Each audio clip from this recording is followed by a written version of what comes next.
Welcome to a new episode in our series, The Enigma Astrology. Today with a very special guest, Professor Stephen Vanden Broecke from Ghent University.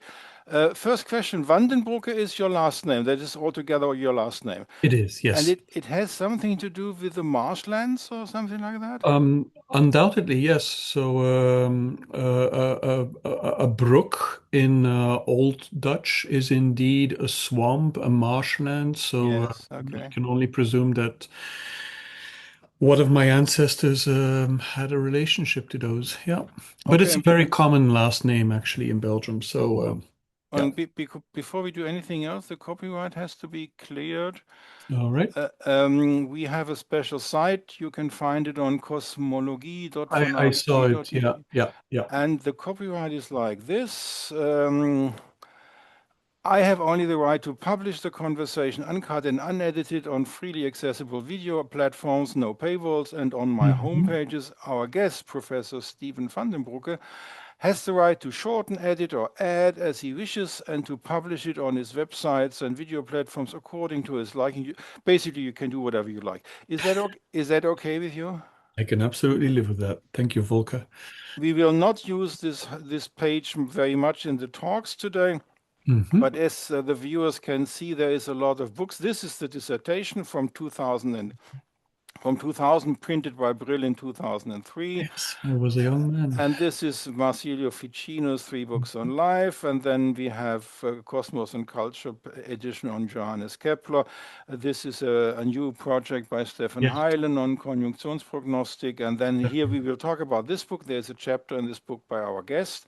that's right. And then we will talk a little bit about what Daryl Rudkin is doing in parallel to the research of our guests, which is a monumental trilogy on Absolutely. research. Then we will not talk about the dissertation of Helena Avila, but we will talk about the Ah, conference yes. in memoriam of Helena Avila, which was in 2023. This is the dissertation of Luis Ribeiro. We will not talk about that.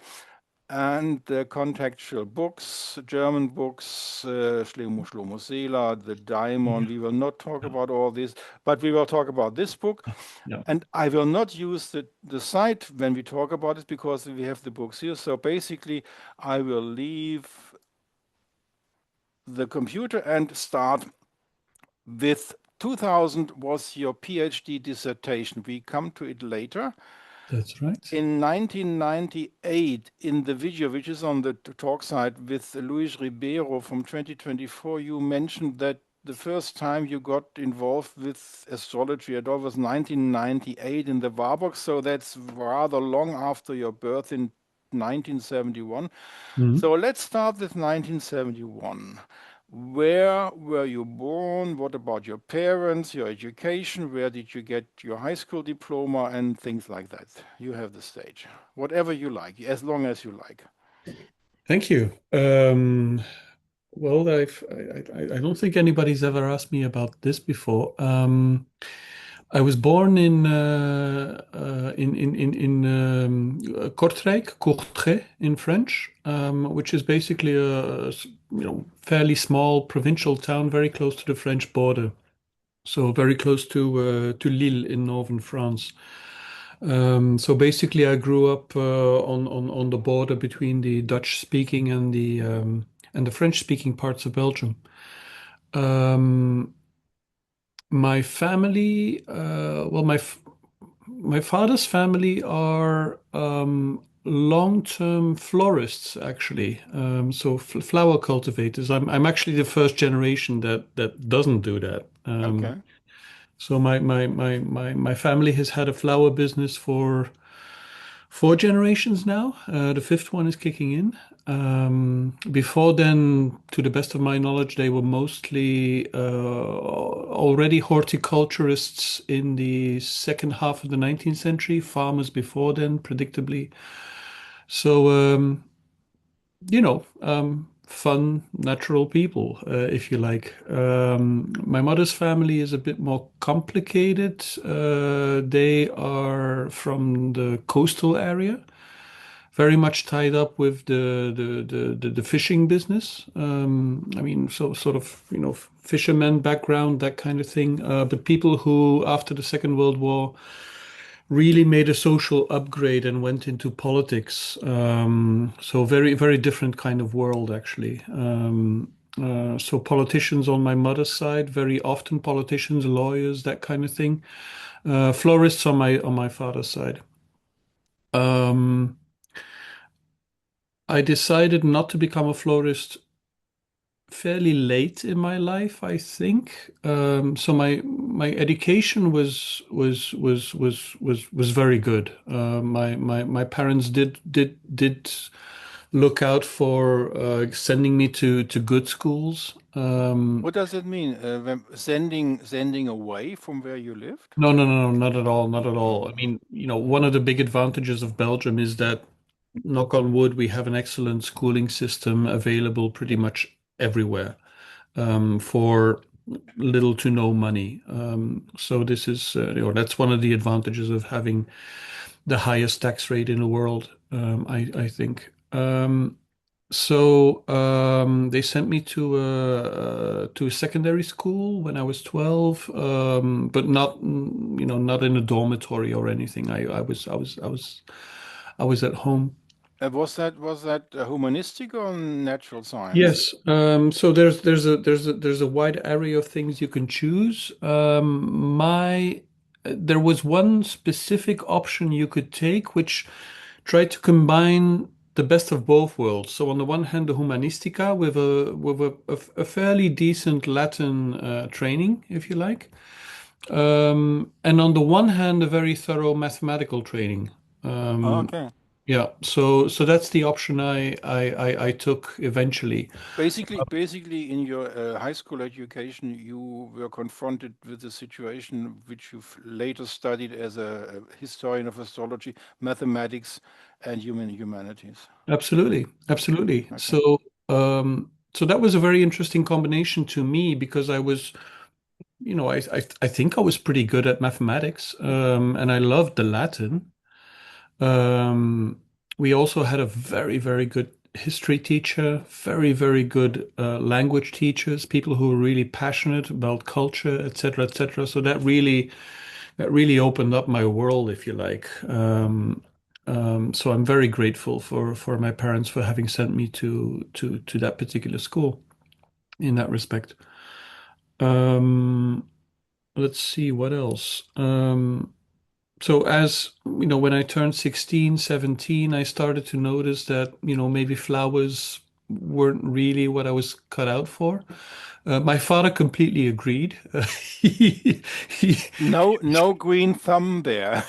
well, actually, as I grow older, it's coming back to haunt me. I'm actually spending a lot of time with plants these days. Oh, But okay. you know, it's weird.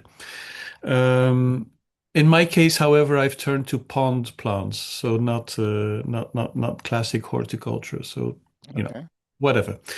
Um, Anyway, so and then it was clear that, higher education, university was probably a good sensible option for me because I was getting, very good grades, and it was clear that my future was elsewhere than in the flower business. Um, so my parents would have liked me to become an engineer, because that was sort of part of their, you know, cultural and professional horizon, I think, something recognizable. Whereas I was undecided. I loved the mathematics side, but I also had there was a constant pull from the humanities, if you like, especially from history and philosophy in my particular case. Okay. And only a few years before the academic year, a few weeks before the academic year started, I suddenly realized I have to become a historian. That's it. So I enrolled, did very well, if I may say so. When you Um, when you say historian, that means the classical department of history. that's right. Yeah. So I Okay. enrolled for the history for a 4-year history academic history degree. Is that in Belgium Bachelor of Arts or was it something different? It was still a different system. So this was before the Bologna reform was So implemented. was it a diploma? It was a diploma. Yeah, Okay, yeah. So it was a 2 year. It's a system that we shared with, to some extent, with France, I think, if I'm not mistaken. So it was 2 years of candidature. It was called okay, 2 years for a licentiate degree, okay, if you like. okay. So 4 years in total. And in Yeah. my wife studied history, and Uh-huh. I'm a lawyer from profession. Yes. Yes.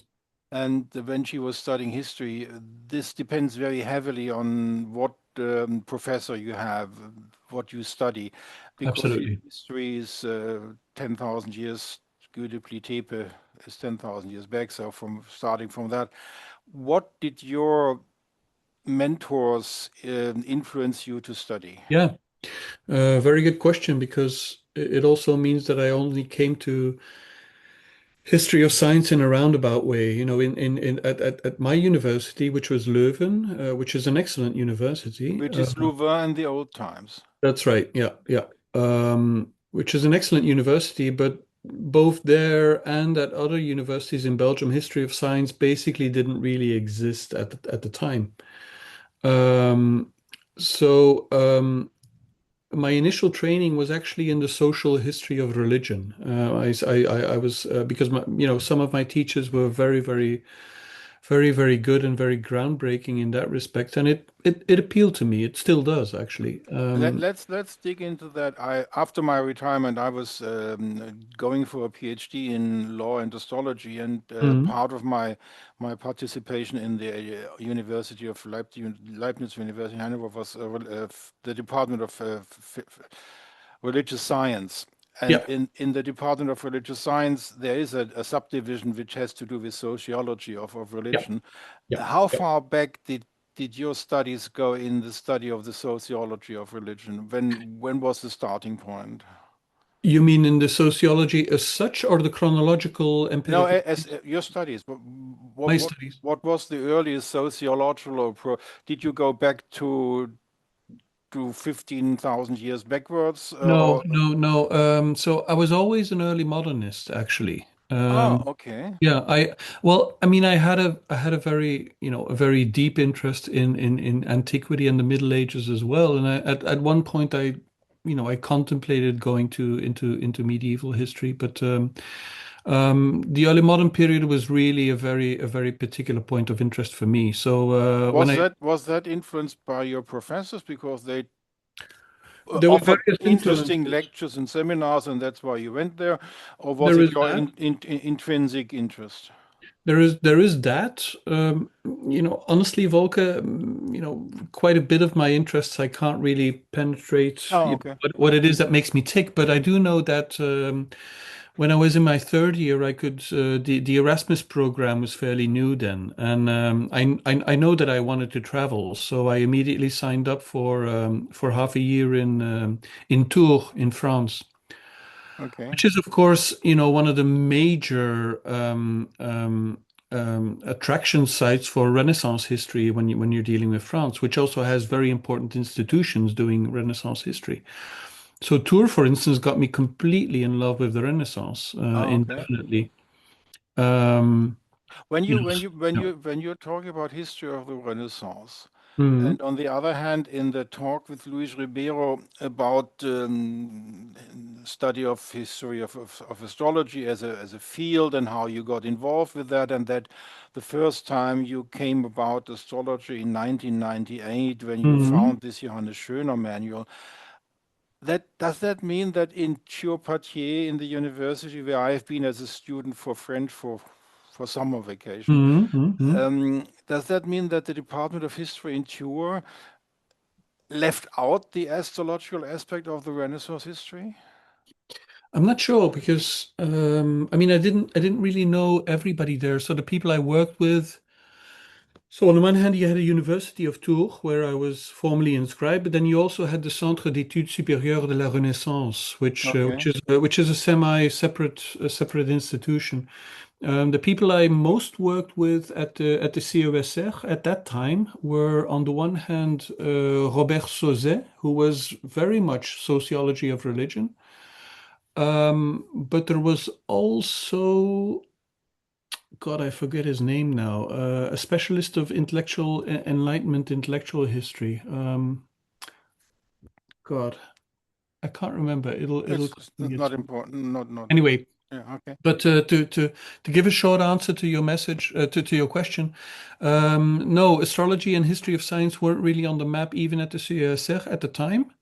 Okay. That has changed since. So there's some people working at the CSR now. I'm thinking of Concetta Penuto, for instance, who's an excellent scholar. Those people are really promoting history Ah, of okay. science at the COSR these days. So the Okay. story keeps continuing, if you Okay. like. Okay.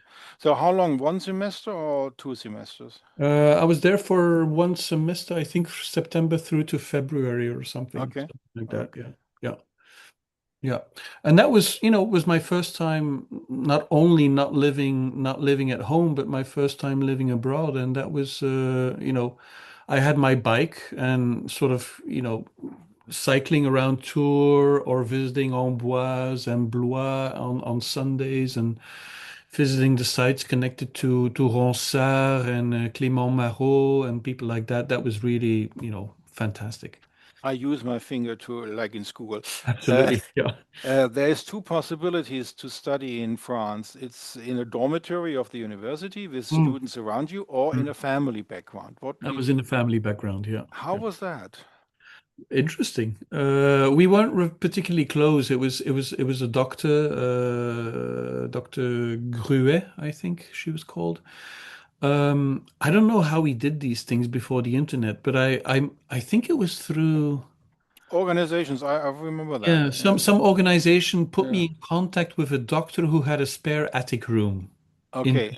Including children or just you and the doctor? I think it was me and the doctor. There wasn't even a kitchen, so I did. Okay. I did. I know I had this little water cooker, which Okay. I used to heat up some ravioli at some if I was really desperate. But most of the time, actually.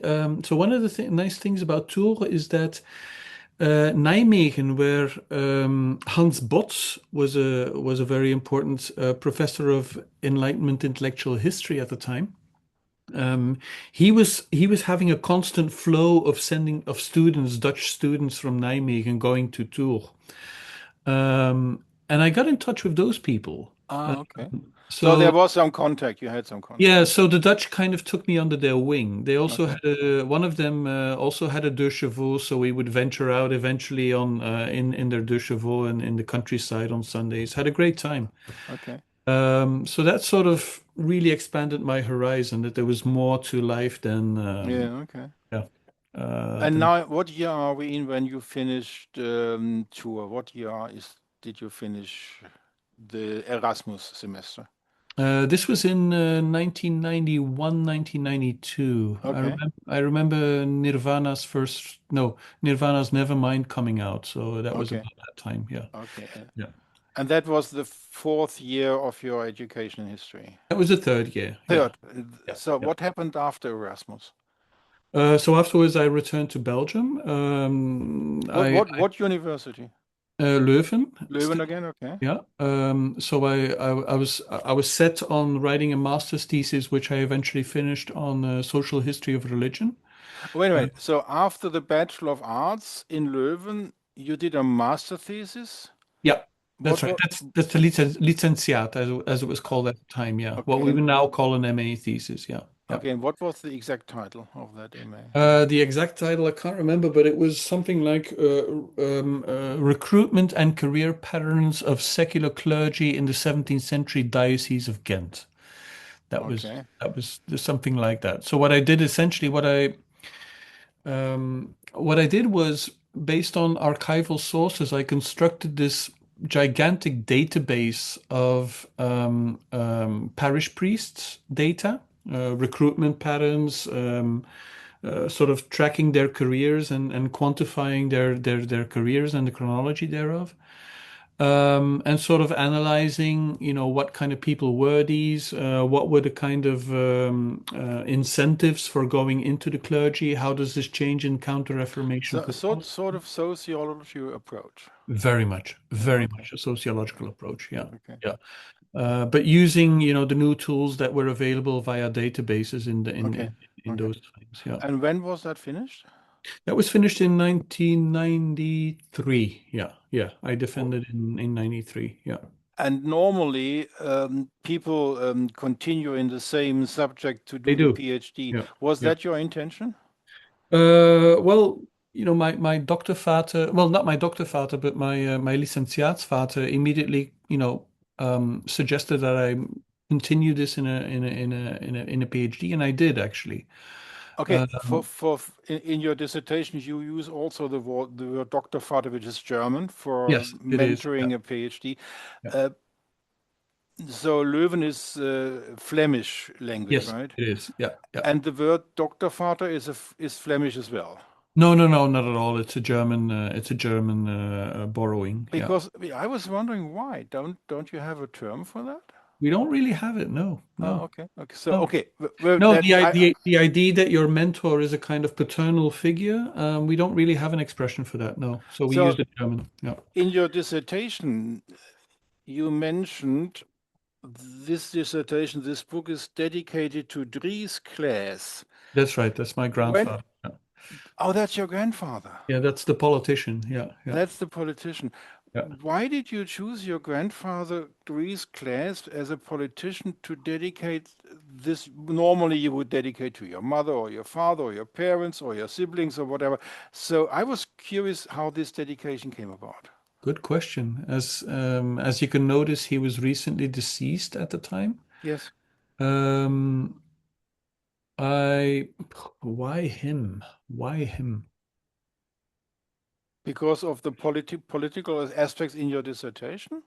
No, not really. I wasn't, you know, not really. I think because he had an interest in history. He was kind of the perhaps he was the closest person in my family to sort of be To in your touch. academic Yeah, situation. yeah, yeah, I Okay. think so. I think Oh, so. That okay. might have been it.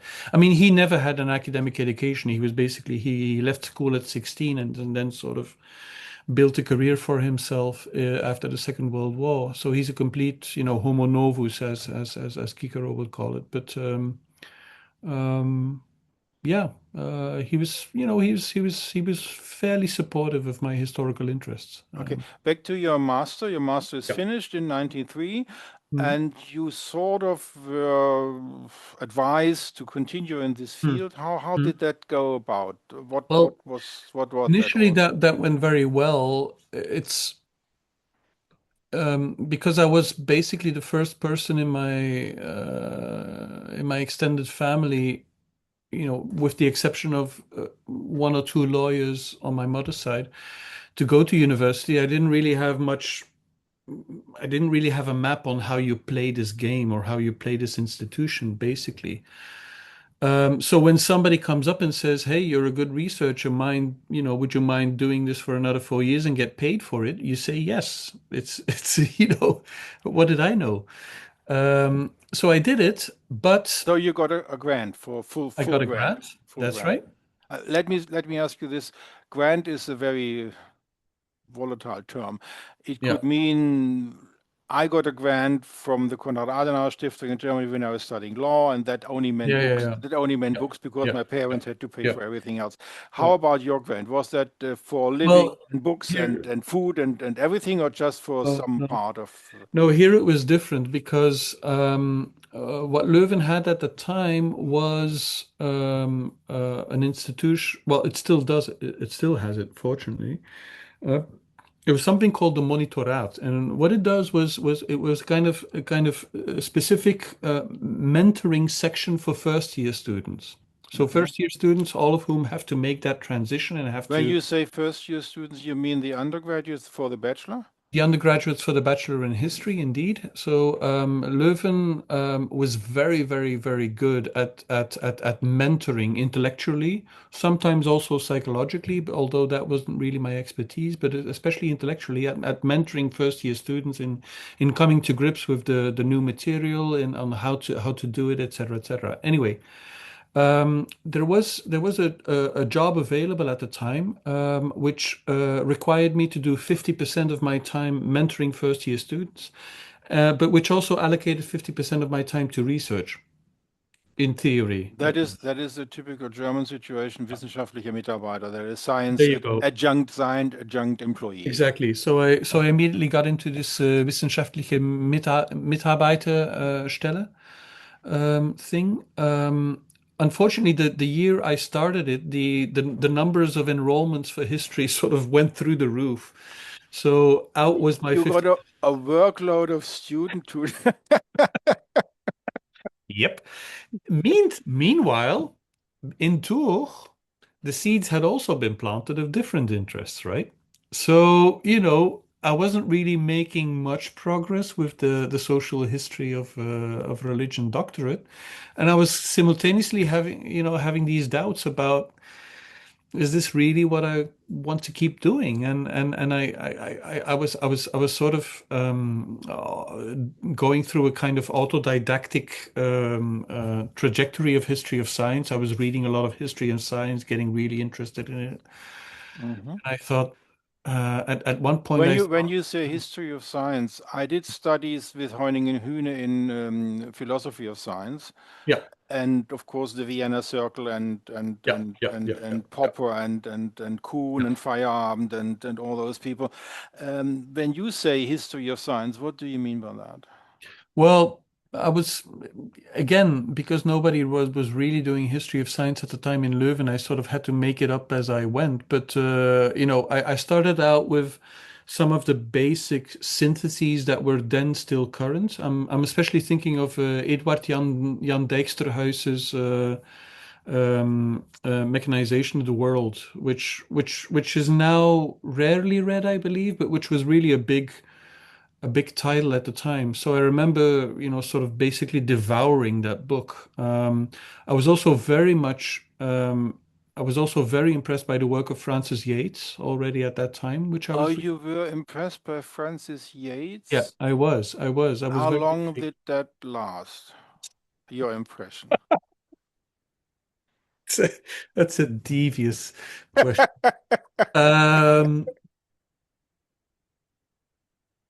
And we won't I, s- explain my I, question to the viewers. They can Google this. I I still am actually to some extent. Okay. Still am. Although I'm a fan of Rosicrucian Enlightenment more than the Giordano Bruno book, for You instance. do realize I was 22 years in a Rosicrucian order. Oh, no, I have no idea. Oh, okay. And I can imagine that Now, with that's kind why of I'm back. asking. That's why I'm Yeah. asking now. What do you mean by Rosicrucian enlightenment? Because that is one of my 22 years of my life. Yeah.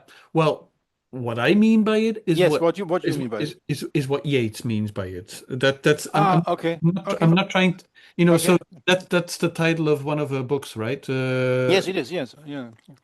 So the scene that she depicts of a particular German scene in the early 17th century, which is looking at James the Sixth, James the First of Scotland as a kind of, almost messianic figure who will really revitalize culture and politics and religion and science at the same time.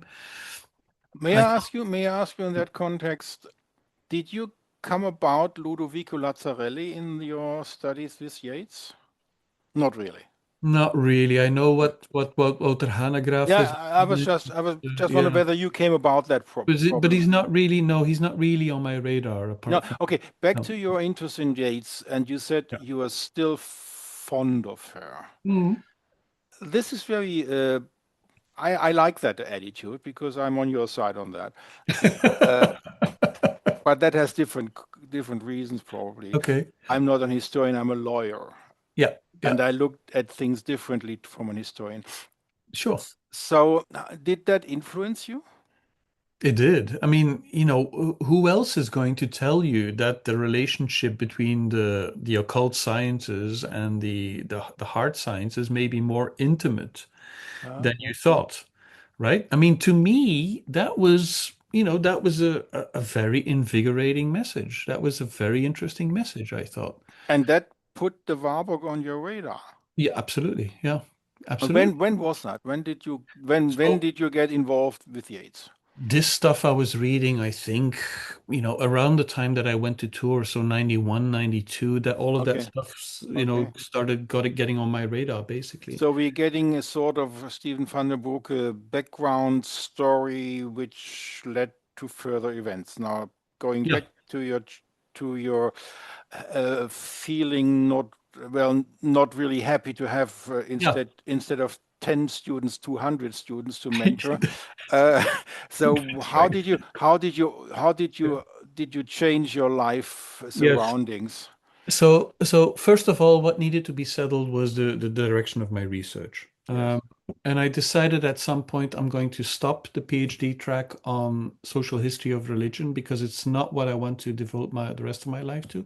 I mean, I still like it, and I'm extremely grateful to the people who gave me chances there, but it wasn't for me long term, I felt increasingly. And then second of all, there was, well, how do I do this, right? And that's when my doktervater Jan Rogiers entered the picture. So he was another faculty member at Leuven who had read my work on the social history of religion, my MA thesis, the one article I published on it. He had read this, but he was also very good in intellectual history. So that was a bridge. And so I approached him, of course, with an open, I left, everybody was in the loop that I was having qualms and everybody was okay with it. They were very humane about it. No bad blood was between me and any of the people I was working with at the time. So he suggested that I apply for a real grant funded by the Flemish Scientific Research Council, if you That's like. something like the Deutsche Forschungsgemeinschaft. That's right. Yeah. So Okay. it's called FBO in Belgium, and it has very, very generous and very attractive 4-year grants. Still does. So it's rent, it's food, it's living, it's Yes, yes, covers and everything. yes, it comes with everything. Okay. I mean, it comes with a very handsome salary, and you can pay all of those things very easily on Okay. it. Okay. So I applied. But you needed a theme for the grant, right? That's right. That's right. So I decided that I would write a thesis instead on Renaissance Leuven and on humanist science in Renaissance Leuven. Okay. Now that means that when I was doing this was around 94, 95 that I was writing this alternative grant proposal. When I was doing this, there was already astrology on the map because you can't do humanist mathematics or humanist science without taking in, astronomy and astrology. That's Now that's let's do triple steps. yeah, okay. This means in this changing process of Mhm. I don't want to go on with this student mentoring and sociology, but I Mhm. want to do something about humanities on my university. That's basically That's what right. Yeah, you're yeah, saying. yeah. And then you realize there is something like astrology. How did that happen? And how was your reaction to this fact that in your own university in the old days there was a main factor called astrology? Because up till then, you might have known the paper's horoscopes, but that was it, wasn't it? Yeah, well, Francis Yates had prepared me for that. Oh, okay, So, okay, it yeah. wasn't it wasn't something that So it was an sliding in the subject. absolutely, Yeah, okay. absolutely. Did And you do then, you do you remember besides Francis Yates mhm. anybody or anybody else or any book and any other book deepening that astrological aspect in your personal biography in that time? Oh, the one author I think whose work, in my opinion, remains unsurpassed. is Patrick Curry. Um, I Okay. Yeah. So Patrick Curry So had what did you read? His Prophecy and Power in 1986 yeah. published? So I remember finding a copy of Prophecy and Power in in an antiquarian bookshop in Leuven, of all places. I have no idea how it ended up there, but Okay. I remember finding a copy in Leuven and buying it, obviously. But And but yeah, Patrick Curry and Stephen Vanden Broecke is not the same cup of tea I in don't their know. approach to You tell astrology. me. Maybe not. No, no, no, no. Well, Maybe not. I don't see you as an enchantment person. He's right. You mean that Patrick Curry? Right, right. But of Well, course, it's the same Patrick Curry. is it? Maybe it is. Yeah, I can. Well, Patrick Curry well, he didn't publish it in 1986 Mm. that he had a divination strain in his Yeah, character. yeah, yeah, yeah, yeah. And I remember when you were talking with Luis Ribeiro in the Mm. video about the study of history of astrology and your reaction to Dorian, and in the conference in 23, your reaction to Dorian Gisela Greenbaum was, I see a divination strain in your talk, which I like and find interesting. I Yeah, remember that yeah. comment of yourself. But as far as I have watched what you were doing, videos in the first workshop and your lecture Yeah. in Battaglia, up till this moment, I see you as a character who has an academic approach, like the Charles Right, right, right. Burnett. Yeah, yeah, yeah. Charles Burnett, I see. you are not a Jeffrey Cornelius or Angela Voss type or Patrick Curry No, type. that's yeah. Okay, You are fair. somebody, Yeah, a good university representative of studies in history, studies of the history of astrology. a good boy. Yeah. But and so I'm intrigued that you find Curry so I really like, guiding. yeah, I really like this conversation, Volker. You're asking very, very, very interesting questions for me as well. So can we backtrack to prophecy and Yes, power for a minute? yes, yes. So prophecy and power, I think it's a very, um, I don't think I'm reading too much into it, but I think it's a complex book, because the messages, I think, operate on several levels. There's one level where I think Curry, I'm not sure what his relationship exactly is or was rather to Simon Schaffer, for instance. But there is a kind of proximity to the sociology of scientific knowledge Yes, of course, yes, sure, program in sure, that book. sure. Um, and I think there's a Schaffer connection somewhere, but I'm I would go as far as say it's a typical size sociology approach yeah, indeed. of the reformist change in England. Indeed. So it's very easy to read that into the book, and it's there. It's not just about reading it into it. It is It's there, it's there. it's there. That was what he wanted to do. He wanted to show with sociological categories what changed and why did it change and why weren't they as successful. No, this is true, but and here I have to be careful because I'm less secure about what I'm going to say. But there's also something else going on in that book, I think, and I'm trying to think on how best to pinpoint it. Um, So there's also the whole Curry also applies sort of Gramscian neo-Marxist analysis in that book. So, Okay. the way that hegemonic cultures are being reconstructed. Um, and what is also in that book, he doesn't really lay it out for you in that particular book, but in the publications that will follow in 91, in the mid 90s, he does become explicit about it. What he And basically he becomes very explicit about something you don't follow, definitely don't follow, which is an historian of astrology has to study astrology if he wants to become an historian of astrology. Yes. And that is not your position. No, that is not my position. No, this is right. So this is where we differ. However, there's an intermediate Curry did this very interesting piece, I think, in a volume, a 1991 volume that Stephen Pumphrey edited, in which he basically attacks Keith Thomas, and sort of suggests that our everyday judgment, well, the academic everyday judgment of astrology as pseudoscientific, as weak knowledge, if you like, or non-knowledge, is actually a direct artifact of the 17th century changes that he described in Prophecy and Power. I Who would is, agree on that. Yeah, I would agree yeah. on that. Well, it's a kind of genealogical, it's a kind of very strong genealogical analysis, which well, you know, you have to take a stand on that. You have to make a Yeah, choice. okay.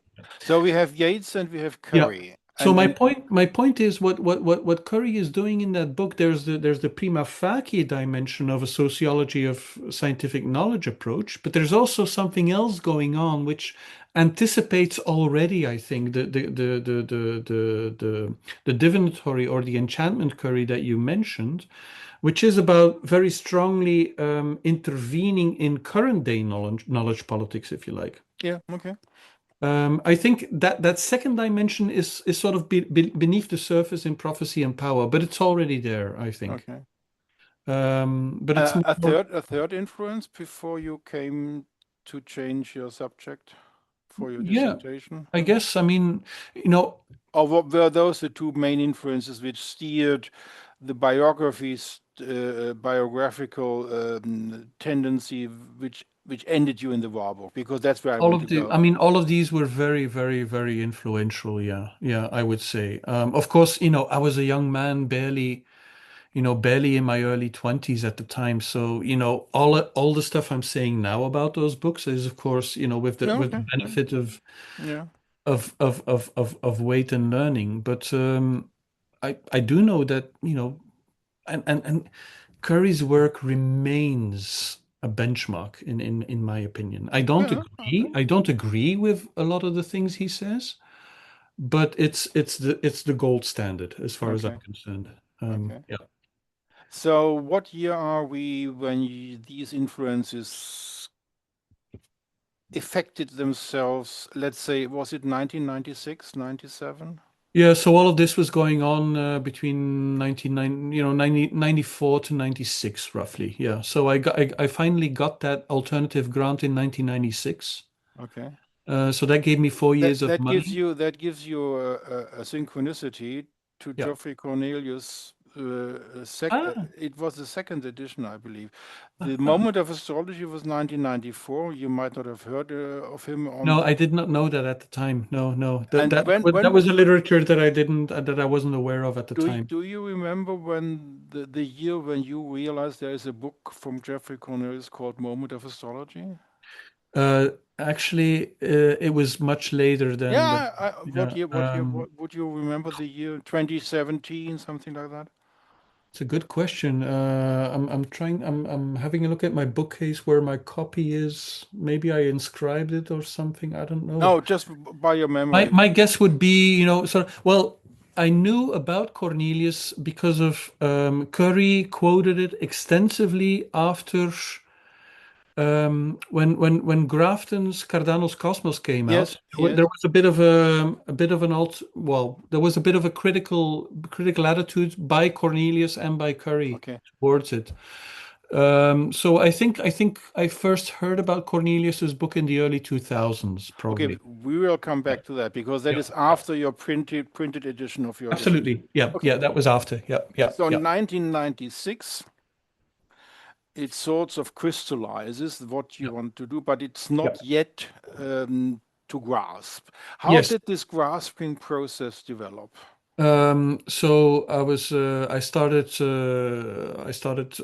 working on mathematical well, so at the time, mainly thanks to German scholars, the concept of humanist science was still an important sort of analytical category in history of science.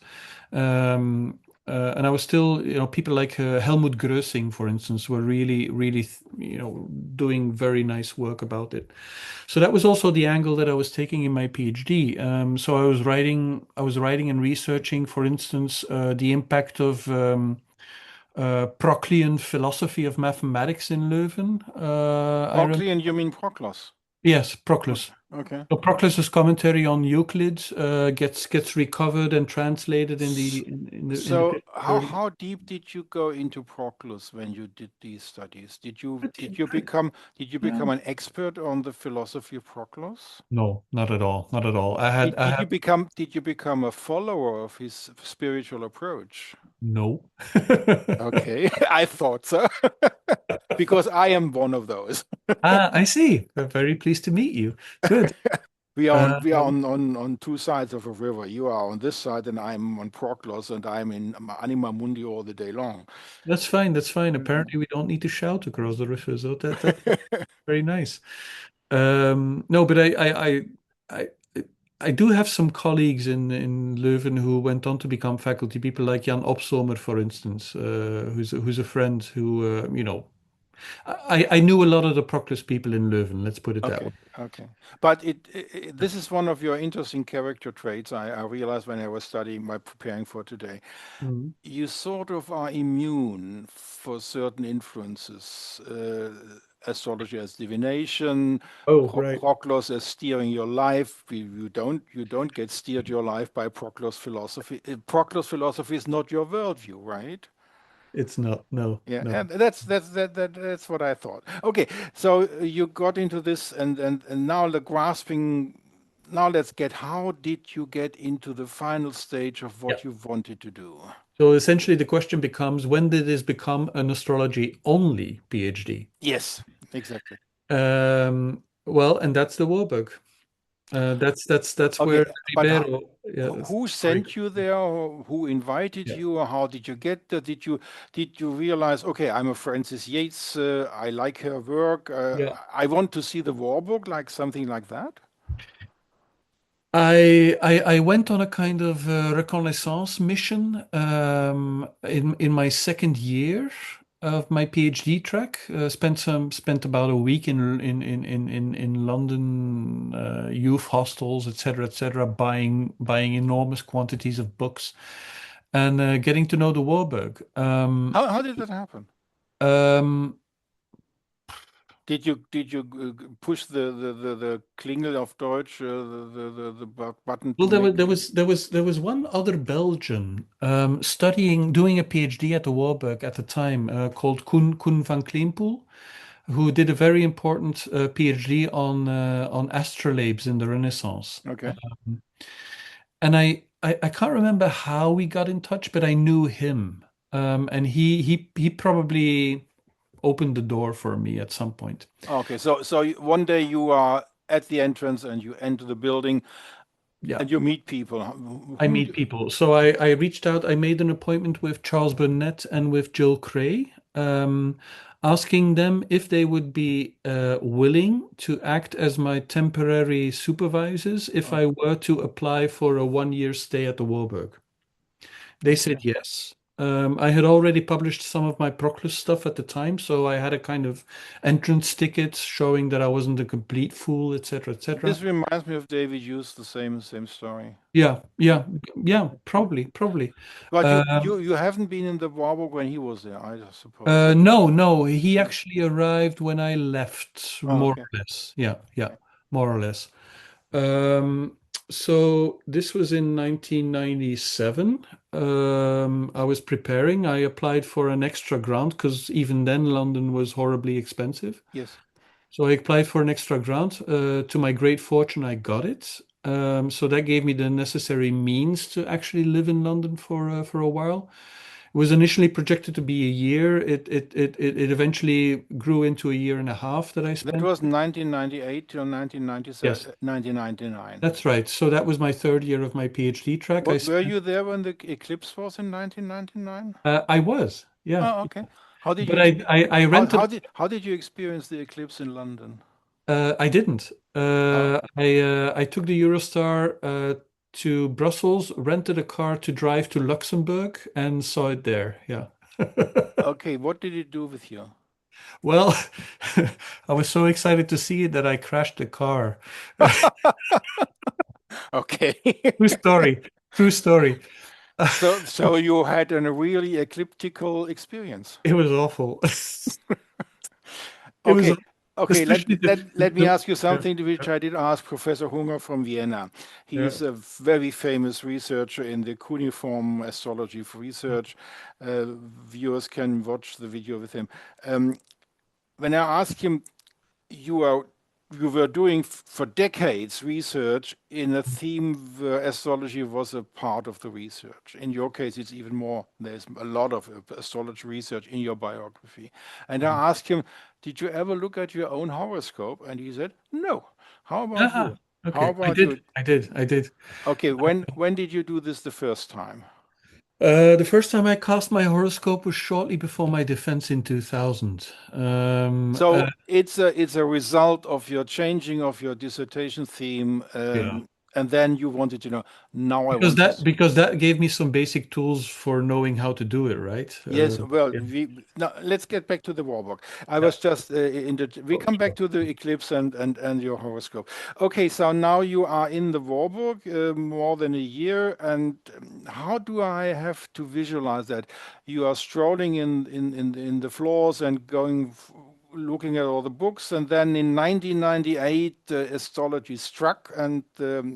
in my opinion the archangel for astrology for London decided you have to meet Johannes Schöner. And in your video with Luis Ribeiro, this archangel uh, put you in front of this bookshelf, and there was a small book like Yeah. Judica de Judicis Nativitatis from Johannes Schöner, 1545.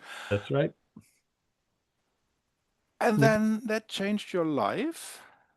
Well, but it's I don't know, it was this kind of epiphanic moment. You sometimes I remember, shortly before going to university, I was walking in a bookstore and suddenly found myself staring at the history books, and that was a kind of epiphanic moment that I had to Yes. history. And this was kind of the same thing. It's I was in the FAH section. I was sort of Well, what is browsing. the FAH section? What The is that? FAH section in the Warburg is the section that has history of astronomy and history of astrology together. Why the term FAH? What's that mean?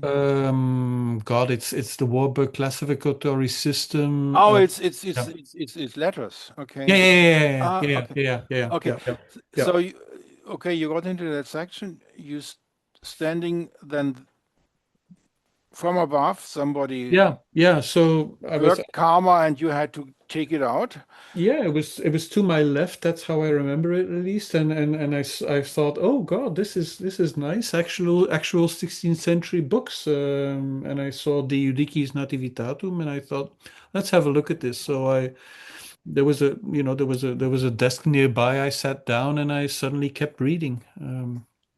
Now we take our talks out, and for the viewers and for you especially, if you want to, I have a talk with Professor Östmann Oh, lovely. Yeah. on Johannes Schöner on the 17th next week, Fantastic. and there's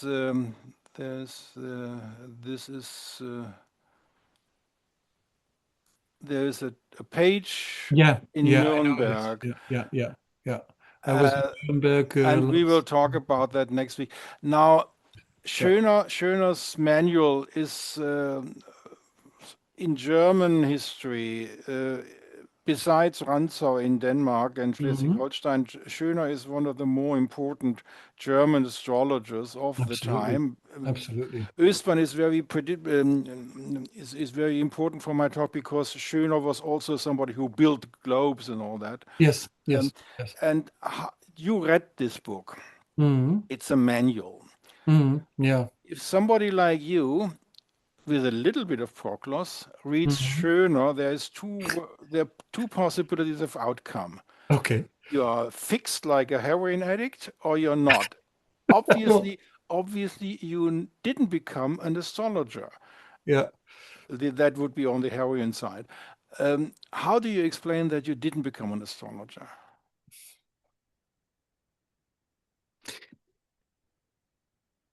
You don't have to leave academia because Dorian Giesler-Greenbaum is an astrologer and an academic. Helena Avila is a practicing was a Mhm. practicing astrologer and an academic, and Luis Ribeiro is a chieftain. He's the head of an astrological school and an academic.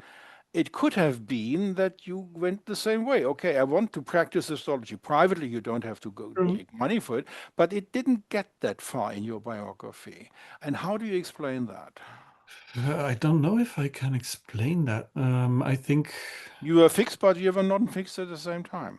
yes, exactly. And I think I mean we could talk for hours about this probably. And I'm not saying I'm right in what I am about to say, but I think there's something very peculiar about historical research in that it allows you to be fixed and non-fixed at the same time. Yes.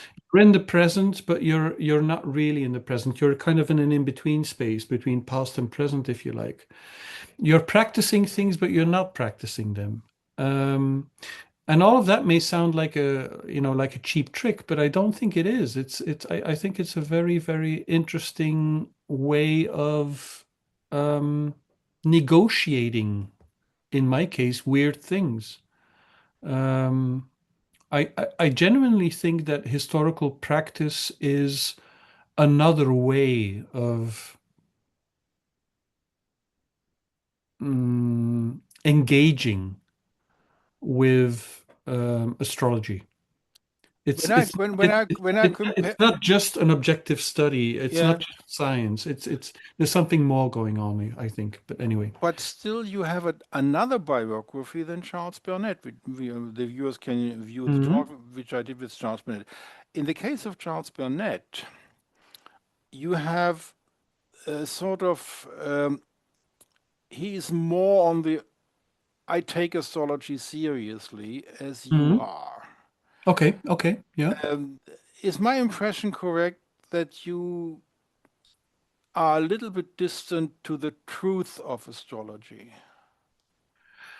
Gosh. than Charles Burnett is? Because I know he is closer to Yeah. astrology. It's something which has aspects that we are Right. talking Right. Right. about a knowledge which is true, and Yeah. Yeah, yeah. there are things about astrology we can't explain. So Right. Right. Right. Right. Right. Right. we Right. have, well, you could explain it if you go Yeah. the way of Angela Foss and Geoffrey Cornelius and Yeah. Philip Yeah. Yeah. Carey. Yeah. But Yeah. if you don't want to go that route and you want to be more like Nicholas Campion, Hmm. more distant, Okay. I'm not really sure what his opinion on apology on astrology today is, whether it's a true thing that Right. Right. Right. something is happening. Right. And if you take the research of Stan Grof and Richard Tarnas, Yeah. we are Yeah. talking about a scientific approach of non-ordinary states of consciousness, and there you have the problem, what's going on here? Right. Right. Right. Right. And Right. that is destroying the scientific modernity approach, because Yeah. Yeah. Yeah. if you follow Grof and Tarnas, the scientific approach of our times 2026 is out of the window. But that is not what you do. No. What And I you are in this scene of people. And how did you defend yourself not to get into the philosophy of astrology, that there's something there mm, which we can't mm, explain mm, mm, mm, scientifically, which mm. is there? If you are good at what you're doing, and Yeah. Yeah. Yeah. if you connect with the theology, I don't have a term in English how to express them myself. If you go by Iamblichus, which is Yes. Yes. Proclus Yes. Yes. Iamblichus, you connect to real Mm, spiritual entities, not mm, to mm, say mm, archetypes. But mm. you are not a person of archetypal astrology. You don't believe in that. How do you manage to not believe in that? Because the evidence of Grof is there. I think. Well, first of all, I have to say that a notion like belief doesn't isn't very comfortable Okay, for. let's go this way. What is your religious approach to astrology? Do you have a religious approach to astrology? You yourself.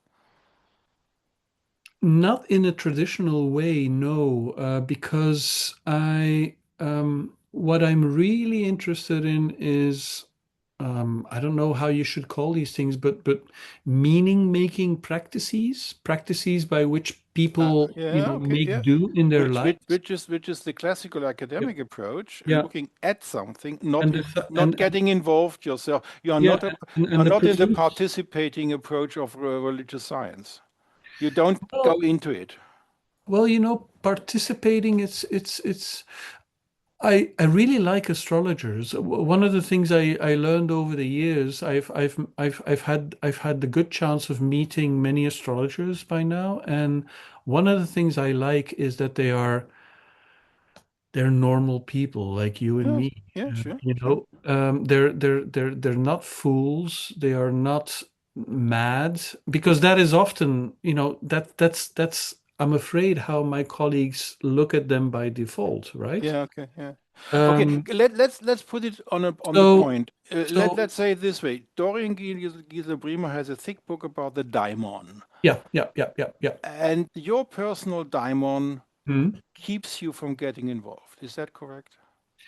Well, am I involved? Am I not involved? My situation, as it has transpired, is that of being an academic. This Yes, is my yes, place, right? yes, yes.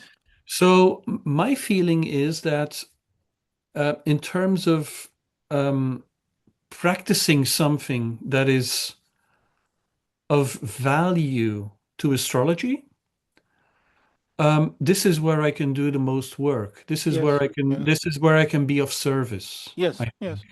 yes. I agree on that. Yeah. And not so much. I just feel like if I were to engage in the philosophy of astrology, I wouldn't be, I would be of less service there. If I were to be a practicing astrologer, I would be of less service there. Okay. In the Okay. same way that I would be of less service to the world if I had become a sociologist Yeah. of Okay. Okay.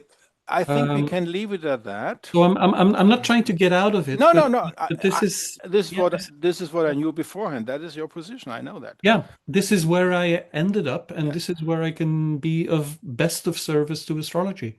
Now let's come back to this book, your Yeah, dissertation. yeah. In the video with Luis Ribeiro, this was published by Brill in Hmm. 2003. Was it difficult for you to get published by Brill, or was it easy going? No, not at all, not at Okay. all. So Christoph Lüthi had set up this book series very recently back then, and the journal Early Science of Medicine was also fairly recent then. And I think I was one of the first book proposals that came in. Okay, so it was easy.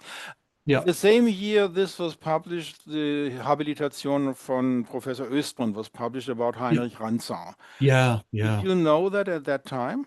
He sent me a copy immediately. Yeah, In yeah, 2003. yeah, yeah, yeah, yeah, yeah, yeah. So Very great. so Uh, you are already in connection. Yeah, okay, that's it will be published in English this year, and we will do a talk about oh, it. lovely. That's The good news. English edition will Actually, come out this year. So yes, you to knew Stephen. Östrand from Yeah, 23. yeah. He gave me this in at an Amsterdam conference in 2004. I see. Yes, that was organized by him and Coco von Stuckrad, That's right. That's right. and you had, oh, you were there. I was there. Yeah, yeah. How Very did you nice. experience Robert Zoller? I thought he was a very nice man. Okay, good. So some people have different opinions of the conference Well, episode. well, the conference was, So interesting. his Oh, conference. his paper was, yeah, it was very controversial. Yes, it was. I remember that because Koku asked me to chair that session. Oh, okay. So I had to sort of, So you had to steer this panel. How was that? How was that? well, You managed. I managed. Yeah, okay. Yeah,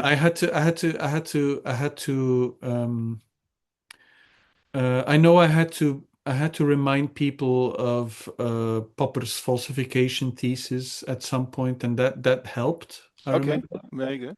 Then Patrick Curry was also there, I remember, Yes, because he was there. He was he there. came to my support during that, I Yes. think, if I remember well. And Robert Soller, I don't know. I remember having breakfast with him, He's and very nice as a person. Yeah, he yeah, was very nice as a I person. liked him. I liked him a lot. Yeah. Yeah, yeah. I Did only met him that time, but yeah. And this had no influence on you to look at his course or his diploma course or to do deeper studies with Hostoller. That didn't happen. Again, I'm very sorry, but No, it's yeah, just it's I like the subject, but I don't have yes. a deep inclination to make it part of my most intimate life, if you like. Now we come back in 2000s. You looked at your own horoscope. Yes, yes. Yeah. Um, in your horoscope, because I'm a practicing astrologer myself, not with clients, there must be something in your chart steering this approach. Did you ever try to find out why am I the way I am in this context? Not to becoming a practicing astrologer, not to go too deep into the practice of astrology. Did anybody tell you, or did you find out yourself, what components in your chart are the ones who I would suggest just from out of blue sky it must have to do something with Saturn Mhm. and Mercury and probably Pluto, and Uranus must have a very difficult relationship to Saturn. Is that in your chart the case? Well, I don't have my chart at hand here, Oh, you so don't have it by you don't know. I'm very sorry. You don't know it by heart. Okay, No, we don't. leave it at that. I'm Okay, afraid. now But if some, you know, if you or somebody else is willing to have a look, I'd be very no, interested. no, it could have been that you know your chart by heart. It could, Yeah. but No, it's I'm afraid I'm. okay. Yeah. Okay, back to your dissertation. In the Yeah. talk with Luis Ribeiro, you said you wouldn't write it this way today. You would write it completely different. What would be Oh. the difference? Would you know that? Would you remember what you meant when you were talking with Luis about that? Mm. Well, it's difficult. I mean, looking back on it, I think. The Um, main difference, what would be mainly different to what you did in those days? Would you change the Pico della Mirandola chapter or would you change other chapters? I probably wouldn't. No. What But I'm you must have meant with it. Yeah. what I'm least happy about is the houses chapter, Ah, actually, okay, okay, okay. because it's just too boring and too insulated. Oh, now I understand what you meant. Yeah, You would write yeah, it different. yeah, Okay, now let's come back to this book. This yeah, was yeah. 2014, somewhere around, and there's a chapter about astrology and politics. Yes, yes, Prof. Um, what was, why did you write this chapter? Were you asked to write this chapter Yeah, yeah. Brendan Dooley reached out and asked me to write it. I think with this was, this theme or just general? yeah, with that theme. Yeah, that's right. Not sure. I never really asked Brendan why he thought of me of all people to write that. Um, I I mean, if there's any piece that I'm sort of not entirely happy about, it's probably that because Okay, this is probably a bit too personal, but I was having considerable personal difficulties at that time, and my mind wasn't really focused on reader experience, getting clear messages across, etc., etc. I remember Brendan doing fantastic maiutics, so to speak, on okay. that chapter. I have a question to that So chapter. apologies to the readers No, for that. no, I have a question to this to the content of that chapter. Yeah. Basically, you are insinuating that astrologers were doing interpretations which were not really true. They were frauds in influencing politics. It's Mm, between the lines that mm, there is some mm, of that aspect that mm, those people were manipulating mm. in not delineating correctly according Yeah, to the yeah, yeah, tradition. yeah, yeah. Did you ever look at the concrete charts to verify that, or did your approach stop before that? my approach stopped before that, but I should point out, I mean, again, as I just said, it's not my most successful piece as far as I'm concerned. And No, I only wanted to know whether you looked at charts to verify this uh, problem.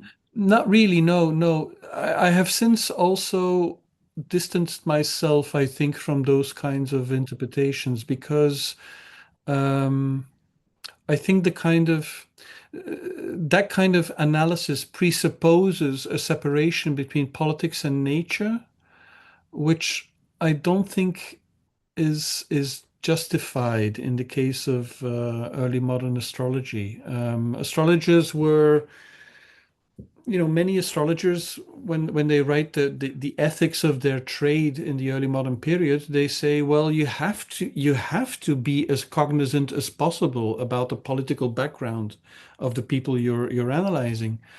Um, so it's actually a good thing to do what we would now call cold reading. Um, Yeah, okay. yeah. Let's go to our talk site. Mhm. This would be this one. Here we are. Now, back to your dissertation. 2003, it was printed, by 2000 you were a PhD, Yeah. and then you lost your job, right?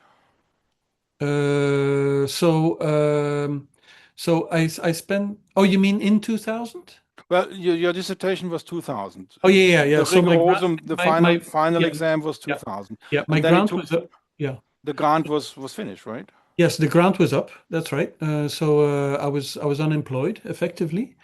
Um, and but I did apply for a number of subsequent positions.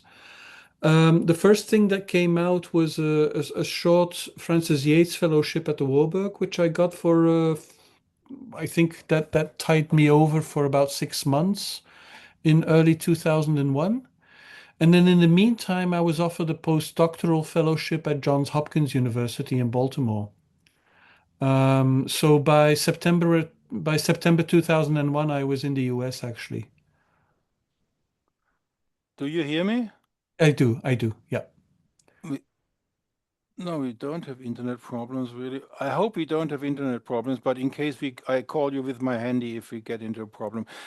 I can't reach your homepage, that's why I'm getting so. Yeah, yeah, yeah, Okay, yeah. no problem, because I remember something of it. In your homepage, when you Mm, when you talk about your own biography, yeah, you talk about this process after the dissertation, yeah. and that now you were in a competitive situation with friends of yourself who were doctorates themselves. Can you elaborate what you mean with this passage on your biography on your university homepage? I mean, that passage is a bit too confessional, I think. I mean, although I've gotten many compliments about my university homepage about the It's very honesty. good. Well, It's yeah, very and intriguing, obviously people intriguing. seem to like the honesty, but it's also a bit too confessional, I fear sometimes. Anyway, Well, it it's is what it it's is. long in the past now. Yeah, it's true. Well, in Belgium, what you typically do when you have your PhD is apply for postdoctoral fellowships with the same funding agency, and those are ultra competitive. Like Yes, yes. if getting a PhD grant is difficult, then try getting a postdoc, and it becomes worse actually. Um, and again, as somebody who's not really from an academic background,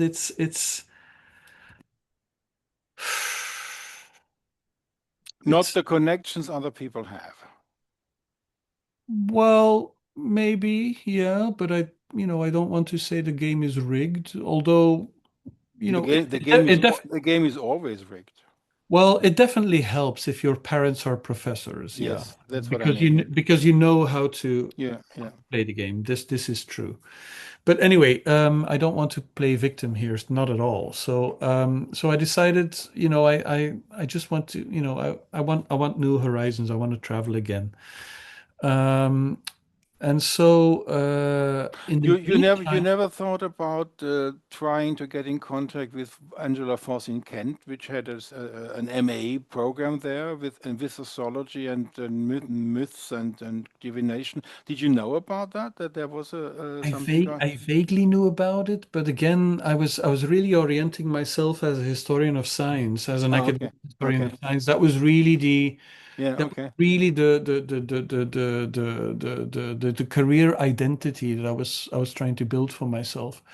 Um, and so fortunately, I had given a talk at one of the History of Science Society conferences in Pittsburgh, I think, where Larry Principe of Johns Hopkins was in the audience, and he seems to have really liked my talk.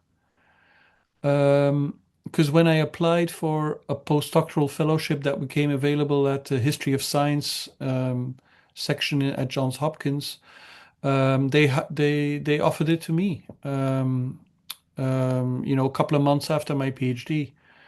And to me, that was kind of like a no-brainer. I mean, Were you married at that time? no, I wasn't. So Okay, free I to was, go. Okay, free yeah, to I go. was free to go. So that made things a whole lot easier. Um, What did you do there in well, America? basically, so it was a teaching fellowship. So I taught two courses a year, What which about? there was the introductory course, Scientific Revolution, which was taught to both undergraduates and incoming graduate students. And there was one elective course, whose topic of which the topic could be changed from year to year. Which is, You were 3 years there? yes, 3 years in total. Yeah, So yeah. we have six topics. Three times Scientific Revolution, and then I taught one seminar with Larry Principe on astrology and alchemy in the Okay, early modern period, okay, and I taught two science and religion courses. I remember. okay, I okay. did that twice, I believe. Yeah. What about in those seminars? Sorry? In the content of that seminar? Ooh, it's been a while, but it was all early modern. Ah, okay, I remember, in the science and religion courses, I think one of them I organized very heavily, predictably, of course, around the Galileo case, because okay. this was mainly for, undergraduates who were Yes, preparing for medical school. So yes, yes. Okay. I had to take it easy. But I do remember one of the assignments was that we were going to recreate the Galileo trial. And so I Oh, had okay. students study the dossier and I distributed them among different parties involved. So, some students were the Dominicans, others were the Jesuits, still others were Inquisitors, still others were Urban the Eighth, some were Galileo, obviously. That was good fun, actually. Yeah. And that was a grant for 3 years. Yes. Yeah. Well, they offered I could extend it, but after 3 years, I got some job offers, so I decided to move again. And job offers in America as well as in Europe, right? Yes, I had one job offer in Baltimore itself, and but not at Johns Hopkins, and another one in Brussels. Yeah, yeah, and I took the Brussels offer. The Brussels University, and now we're getting into deep waters because I was as a lawyer, I was with the Ministry of Wissenschaftsministerium, Ministry of Right. Science in Yeah, Lower yeah. Saxony, and I know about how to close departments, how to close faculties. Out of that experience in my personal biography, I should have known professionally, you. uh, I only was there from 82 to 84, and then I changed to the Ministry of Economics in I Lower see. I Saxony. see. But in those 2 years, I got some experience with how to these things work. So Mm. I was intrigued by your interesting biography on your homepage. So how did this come about? Was this political that they didn't like the University of Brussels, or what happened there? It's very hard to tell because um, as a historian, I'm interested in archives and in memory, and this is one particular memory that I hope somebody will write a book at some point or anything about that institution. But right now, it's kind of like omerta, if you like. It's very weird. Try finding good information, reliable information on an institution. It's almost impossible. But maybe the maybe I'll end do. result, they closed the university, Yeah. but you left the university a little bit early before they closed the whole thing. Well, I was actually transferred to Ghent, so Without your consent or with your consent? I didn't really have much choice. Let's put Yeah, it. okay. That's a civil service situation, like I Yeah, know. exactly, You get exactly. transferred Yeah, basically, and yeah, you have to do basically. what they do. Yeah, Well, in my case, I applied for the transfer to the economic yeah. ministry. But Okay, you know, but there are there are much worse places to be than Ghent University. It's a yes, great and place. you became senior lecturer. Yeah, I already was. Yeah, yeah, yeah, yeah. And is that a tenure position? It was. Yeah, yeah. So I got tenure just before the university closed down. Thank God. And then you got to Ghent, and then you became a professor. And now in Germany, a professorship is a Lehrstuhl, which is a big Yeah, thing. yeah, You yeah. are half god in half god in the surroundings. The Yes, chair. not in Belgium. Not in Belgium. Not in Belgium, not in the Netherlands, because in my talk with Coco von Stuttgart, he explained that there is no chair like in Germany, in Yeah, Netherlands, that's and there right. is no chair like in Germany in Belgium. Yeah. So, how is your everyday situation? You are a professor, you are a tenured professor. That means you can't be thrown Sacked. out, sacked. Well, unless I do, pretty bad How, stuff. But so, even then, but you don't have people under yourself for your command. You are a professor. You do your work, and if you want to have a secretary, you have to go to a general pool of secretaries, right? that's right. Yeah, yeah, yeah, yeah. Yeah. And Fortunately. have you been a dean of faculty sometimes or something like that? Have I been on A dean of the oh, faculty. Dean? No, no, no, no, no. How did you escape that? How did I escape that? Because normally everybody has to do this. Well, in Ghent, it's a bit easier, really. I mean, I wouldn't be averse to doing it, and I think my colleagues know this. The problem is that, well, first of all, this teaching. I really like teaching. Um, Okay, coming back to teaching. In 2024, you told Louis in 2024 that up till that video and that talk, you didn't talk about astrology in your teaching that's true. context, Yeah. but you are wildly intent to change that and Yeah. to confront the students next year, which is 2025, with astrology in the teaching. Did you do it? Yeah. Yeah. Sorry, I haven't gotten there yet. I thought so. Yeah. No, no, but I'm actually I do get a surprising amount of students who knock on my door with an interest in astrology. So I've got several students working on astrological topics right now, Oh, okay, good. strangely enough. So I must be But getting something. not because you are doing it in the lectures or seminars, do something with that, and this is important. No, you're still on the verge of you Yeah. want to do it, but not have yet passed the threshold. Yeah, well, I usually spend, one session on it because, it is part of the history of science canon. But I haven't, what I haven't done is sort of the kind of stuff that I did at Hopkins, which was organize an entire course around it, for Yeah, instance. okay, okay. So, okay, And why not? that's Yeah, the teaching aspect. yeah. Back to your video with Louis, there Mhm. you said your research project is a new book and it will be Mhm. published in a year or so. Now we are 2026. You're still working on it, I Oh believe. yeah, yeah. How is the book project going? It's going pretty well, I think. So I'm currently working on the last chapter. Oh, okay. Yeah, which I'm Let's go through all the chapters. What are the chapters of your next book? all right. So each chapter focuses on one particular astrologer. Um, Okay. they're more or less chronologically ordered, but each astrologer stands for a different interpretation of what I call celestial government. So how the stars govern humans, but not just. Are we now on our Proclus subject that you look at the philosophy of astrology in concrete astrologers? Who knows? Maybe I am. Yeah. Who knows? I hadn't It sounded like that.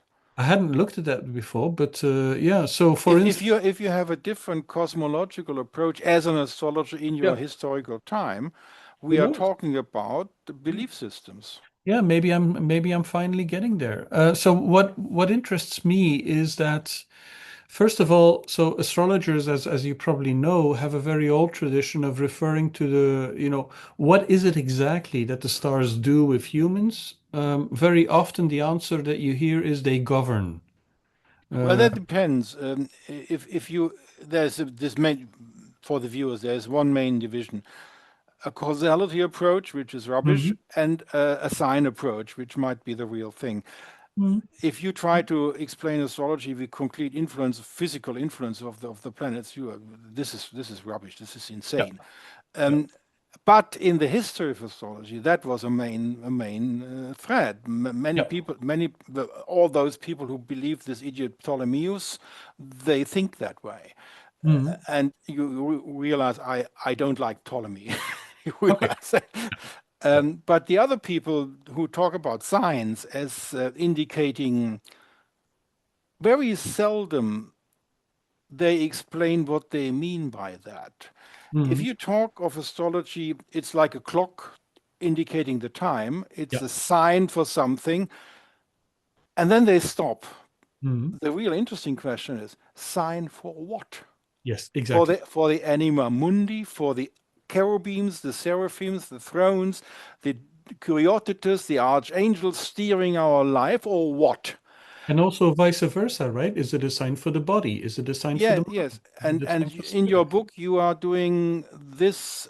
You're writing about astrologers, what they thought about that. Is that correct? Yes, indeed. And what interests me about the government metaphor is that, of course, it immediately resonates with other forms of government, political government, religious Yes, yes, government, yes. divine government. So But what the it's a difficult thing, this term government, because if you yeah, use government, I was in the government, in the yeah, ministry. yeah. We direct. Yes, indeed. Planets don't direct, they are signs for something. Well, that's a contemporary interpretation, but as you know, in history, Yeah, astrologers have yeah. often thought differently. Yeah, but that As a historian, yeah. how is in your book all the chapters taken in one view? Are most of your chapters about astrologers who were on the causality side, or are most of your chapters about astrology who were on the sign side?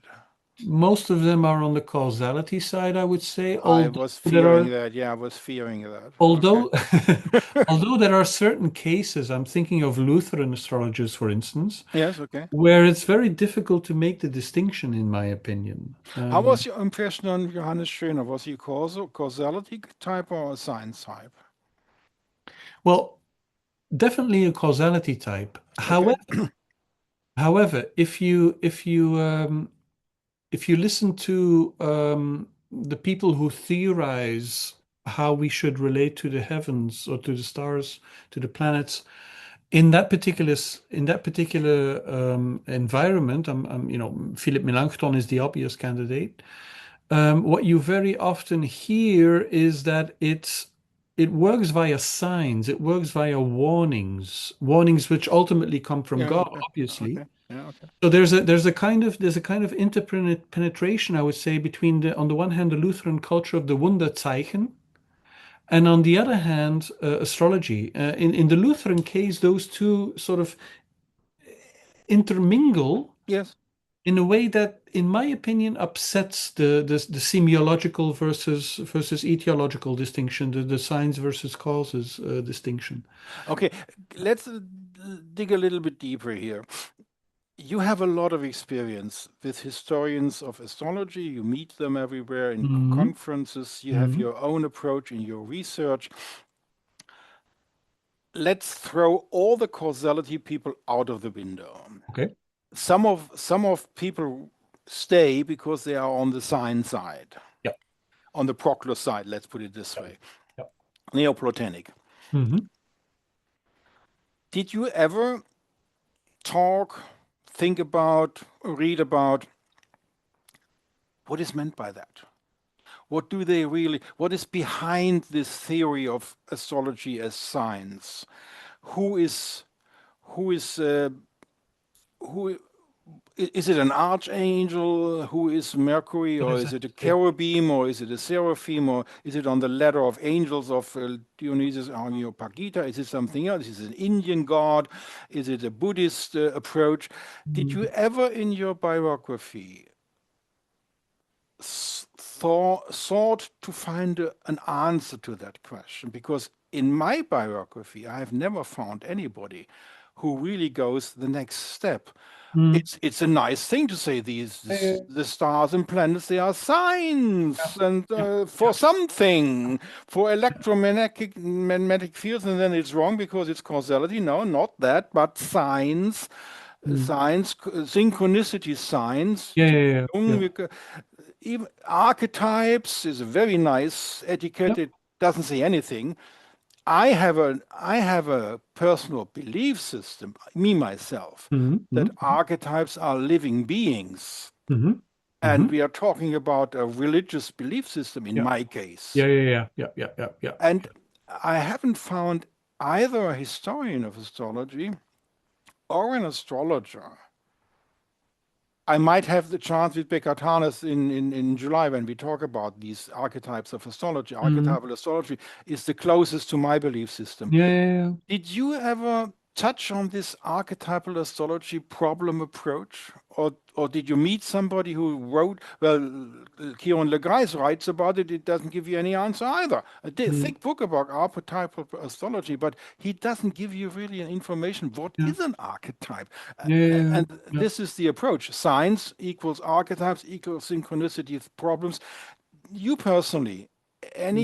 any background biography, hour, week, month of interest in that problem? It's something that is in the background, but not much more than that. I mean, I know there's something.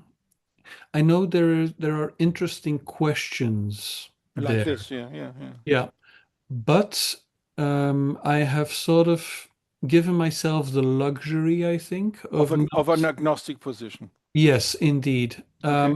Oh, that's However, okay. That's okay. I would, for instance, a really good conference on Jungian astrology, I would be there. I think. How I about your book? Is one of your astrologers where you work about in that book in one of your chapters? Is well, one of them a really sign representative? so in the book, I'm stopping in in Victorian England, Okay. right? That's the last chapter that I'm working on now, and the focal point is somebody called Richard James Morrison, who is known Yes, as yeah, I know. Zadkiel, Yes, Zatkiel. Zadkiel, the Yeah. astrologer. So I'm doing a lot of work on Zadkiel right now. Anyway, so to be very brief about it, Morrison kind of has his fingers dipped in everything. He's into astrology, but he's also into mesmerism. He's into phrenology, and at the latest, beginning in the 1840s, he's also increasingly interested in um, angel type stuff and spiritual communication with. So we are approaching the magical problem. Indeed. So Zadkiel allows you to move into the kind of spiritual movements that will But become. that's the only one in the whole book with That's this the only one approach. in the whole book. So I kind of stop there before it gets too difficult, if you like, right? Yeah, okay, okay, okay. Because not that I don't want to confront it, but because I think this is going to be another book project all along. Sort of, Okay. Okay. coming to terms with how that metamorphosis in the third quarter of the 19th century then paves the way for yet another completely different story. Yes, okay. And that gives me the question. We are bordering here, exactly here, Mm, on the research of this famous Stan Grof, mm, a mm, mm, scientist of high value in its own right. mm, mm, And we're getting to the Richard Tarnas, mm. Cosmos and Psyche. Did you read his book? I did not. No, no, Okay. sorry. No, that was my expectation. Yeah, but I'll make a note. Yeah, Because if you go into Stan Grof and Richard mm, Tarnas, I will have a talk with Becca Tarnas about the biography of Stan Grof. mm, Stan Grof and Richard Tarnas are the challenge of the scientific worldview. mm, mm, mm, mm. And that is Satchel as well. Yeah, yeah, yeah. So we So leave it at that, I suppose. yeah, I'd be very interested in knowing how the rest of the story goes, but Yeah, okay. So coming back to your books, yeah. this one is before the conference in Oh yeah, Battaglia. yeah, yeah. How did this project come about? It was Carlos Steele's idea. So he approached me one day in Leuven, I think, and he said, "We really have to do an edition of this book." I pulled my copy out of the cupboard Yeah. before this talk. He said, "We really have to do an edition here, and I want you in on it." I said, "Well, if you think I." Why did you think Henry Butt of Mechelen was an important category of book? I was curious. I mean, to the best of my knowledge, this was the oldest preserved astrological autobiography. That's true. Yeah, I think so. Um, so that was already a big plus. Okay, let me interrupt you. You have a lot of knowledge about Johannes Schöner because you Yeah, dug into it. yeah, If you compare Henry Butt, yeah. is it correct to say Henry Butt? Is that correct? But it would be, but yeah, doesn't matter. Yeah, Not Batty, not Batty, but Butt. yeah, yeah, yeah. But Henry Butt of Mechelen. yeah. If you compare the two, Johannes Schöner, 1545, Henry Butt, 1280, writing an astrological autobiography. Mhm. Are they on the same knowledge level in astrology for for your impression? Gosh, it depends. I mean, you Are they mean? using the same technology, the same Oh practice? no, no, no, no, no, no, So no, no. Henry Butt is more informed or less informed than Johannes Schöner? I'm not sure if it's about more or less, but Schöner has all these techniques that sort of micro techniques that are not on Bate's horizon, I think. Okay, okay, So think of I don't know, lunar revolutions, for yes, instance, that okay. kind of stuff. Okay, back to the project. Yep. How did this come? I also think that directions don't play Yeah, the same kind of role in the yeah, 20th that's true. century as they do in the Yeah, 16th century. There's also the quantification aspect, which Luis Ribeiro has recently called attention to, yes, which I think is definitely there in Schöner, but not in Butt. Okay, yeah. So there's lots of differences, yeah, okay. I think. Yeah. So how did I get in this? Well, Carlos initiated the project, and he called me in at a fairly early stage. David Just as well, and then Shlomo Sela, who unfortunately passed away in the meantime, also got on board when we gradually realized that Abraham ibn Ezra was really important in this story. Yes. So that's how Shlomo got on board because he's the one Ibn Ezra specialist we have. And then we sort of we worked on this for a quite long time. It was a very complex enterprise, I feel. Why didn't you do the favor for people like me to translate it into English, the autobiography itself? Yes, Carlos wants that to happen as well. Well, in 20 years from now. Yeah, the short answer is because I want to get this other book out of the way now. It's been Oh, okay. it's been going on for so long, and Yes, okay. I I'm understand. trying to find time, Yeah, okay. to How do much it. money would you need to do the English translation without a scientific connotation? No footnotes. Just translate. Somebody translates this thing, please. Mm, True. How much would you charge if somebody gives you the order? Do it, and I pay such and such. How much money would you need for that? Maybe I should talk to my colleagues in the classics department instead and have a master's student do this as a master's thesis. Please, please. This is so important. If you Mm, mm. as long as this book is without the translation of the autobiography, Right. nobody reads it. No, I know, I know, I know, I know. Okay, let's do it. I appreciate. Yeah. It's worse than I thought about what you say, but or it's more important than I realized. But it's been a standing concern of ours. Well, you have the whole. This is the problem. You historians of astrology, you don't know that there are living astrologers in this world, I and do. they want to read that in English. The autobiography. This I didn't know. Yeah, yeah. Well, you know, it's very easy. If you are dabbling in traditional astrology, like Luis Ribeiro is True. teaching, It's true. this is an example. Okay. to teach and to learn All right. the astrology of Henry Butt. And Yeah. then you compare, and the same thing is for Hannes Schöner. It's not translated. Johannes Schöner is still not in English. Well, no, there's a Robert Hand translation, I believe, Yeah. Yeah. I but have. very, Yeah. very difficult to get. It's not really a good published book today. It's not really good to reach. Yeah. So please, I have a please, complete set please actually. ask your professional colleagues for a master thesis or for a master doctorate or whatever. Somebody translate this, please. And if it's, please publish it on book on demand basis by Amazon that we can get it. Okay. I'm not sure about the Amazon bit, but No, it's the rest is okay. Yeah. POD Nordisch, that is, or anybody book on demand structure that it keeps in print. Yeah, but I think it wouldn't be too difficult to find an academic publisher that would be Well, interested. that would be even nicer. Yeah. So I mean the But main not Brill. Brill is too expensive. yeah, exactly. So it needs to be affordable, right? Yeah, I okay. agree. And that is because book on demand is the most affordable Yeah. approach. It, Okay, back to the project. yeah. What did you experience in this was email correspondence between the four people. I Yeah, I mean, so Carlos lives in Leuven, I live in Brussels. David Just is in Brussels very often. also you met sometimes. So we did find ample time to meet, but Okay. most of it was email. Yeah, Yeah. yeah. So basically for the viewers, it's still interesting. I read it, I loved it, Right. but I was horrified that there is no English translation of the main thing. I Okay, understand. now we come back to this book. Yeah. You were in Battaglia Ah, yeah, yeah, 2023, yeah, and yeah, this book is from 2026. This is the conference book yeah, of yeah. the That's right. astrologers at work essays on the practices and techniques of astrology in memory of Helena Avila. The title of the conference was Tools of the Art, I believe. That's right. Yeah. And my question is intriguing.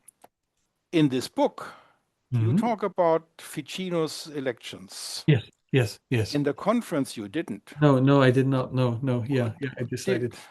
I have a I was speculating. Why did you not take your interesting talk? The talk. Okay, let's get the viewers an approach to find this thing.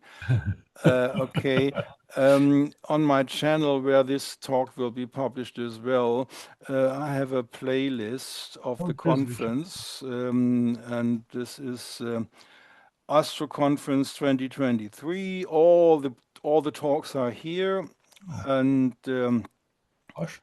Stephen Vanden Broecke Yeah, is then here, I and have. he talks about something completely different than Yes. of the book, and that is about practices in astrology. And did you have the impression my talk is not good enough for the book, or was there another reason to change the topic? Um, First of all, I mean, there's a very simple reason in that the person I was focusing on in that particular talk is also the person I'm focusing on in the first chapter of my of the book that I'm trying to finish right now. Ah, so this might be a copyright problem. And well, I think it'd be all right in that respect, but I thought I felt uncomfortable about the Okay, amount of overlap, that's basically. explanation enough. So it's So, very good that you changed the topic because now yeah, your chapter is right behind Daryl Rutkin that's true. That's in true. both, and you're both talking about Ficino, Marsilio Ficino. Yeah. So I'm actually happier with what I did submit, but And anyway. if you're talking about Marsilio Ficino, Yeah. for the viewers, I have a homepage about astrology and divination. Mm. And here you have three people, Ah, Angela Voss, yeah. Geoffrey Cornelius, and Patrick Curry. Lovely. And there are videos of them Yeah. about their biography in Kent, where they were Geoffrey Cornelius and Angela Voss were, and Patrick Curry as well a little bit, Yeah. were teaching at a university in Kent, in England, Yeah. Yeah.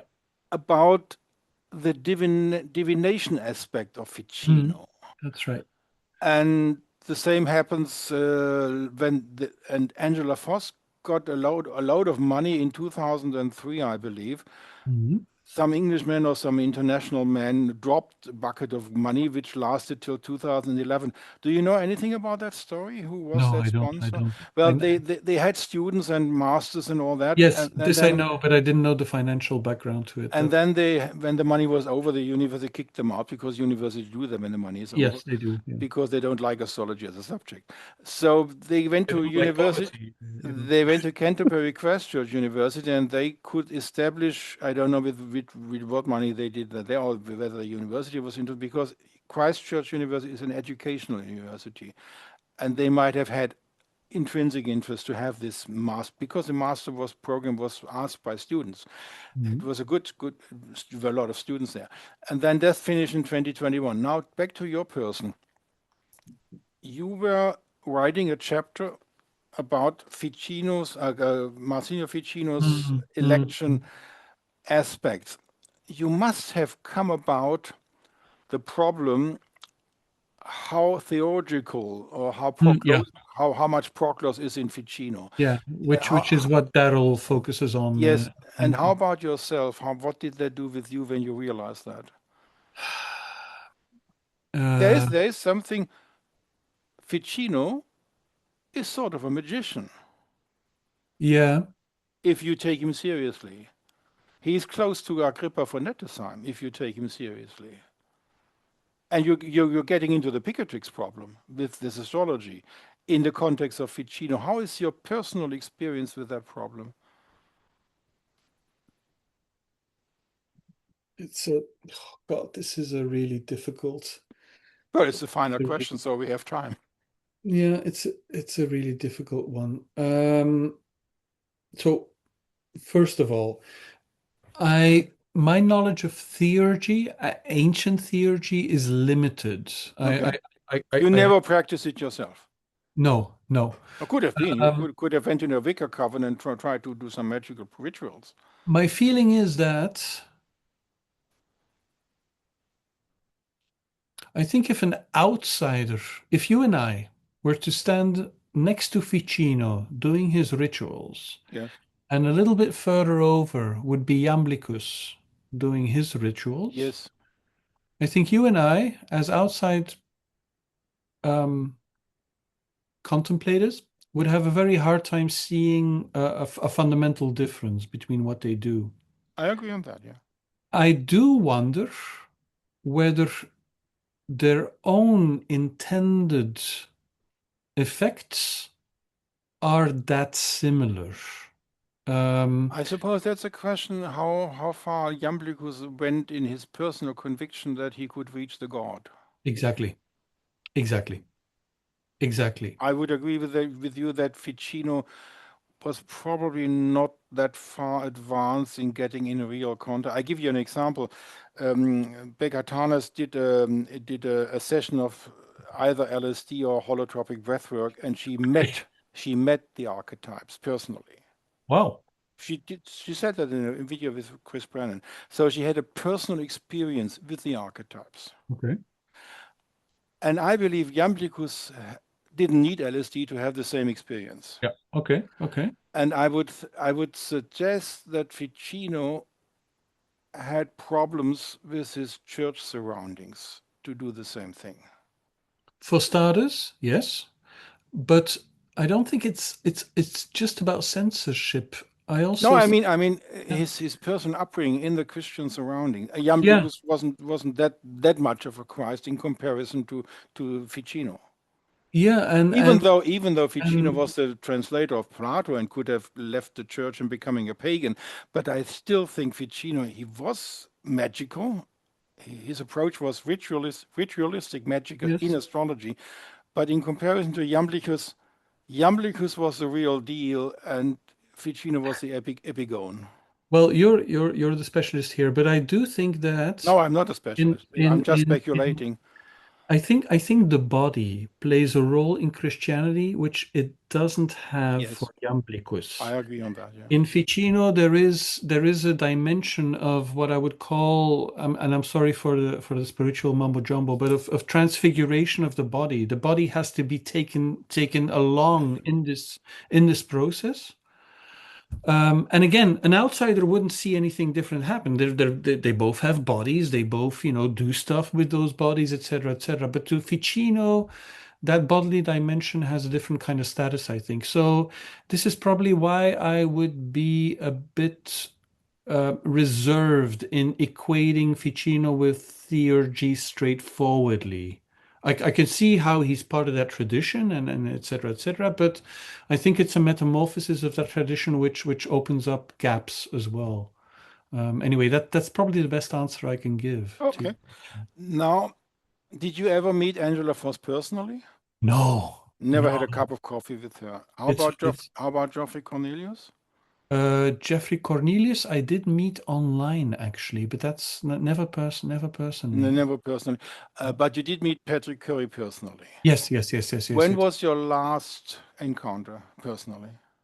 We had coffee near Holland Park Tube Station where he lives. That is in London, right? Seven, 8 years ago, I That's think. in London, right? Yeah, that's in London. Yeah, yeah, Okay, this is 2018 something, yeah. 2029. I think so. But it's my memory is vague actually. Did Yeah. did your did your conversation touch on what we just touched with Jamblichus? No, no, no. Even though he had his enchantment and Yeah, thought-provoking yeah. research going already. No, actually, the enchantment stuff is something that we never really spoke about. Oh, Not strangely, that I wouldn't want to, but it didn't come up. I was just wondering. yeah, yeah, yeah. Well, we had 120 minutes. We have a couple of minutes left. Okay. Is there something you would like to continue to talk about, or do you think we had a round picture which is enough for today? I mean, I'm very happy with the questions you asked, Volker. They're, you know, they're disarmingly interested and interesting. So we didn't miss a important thing of your career biography.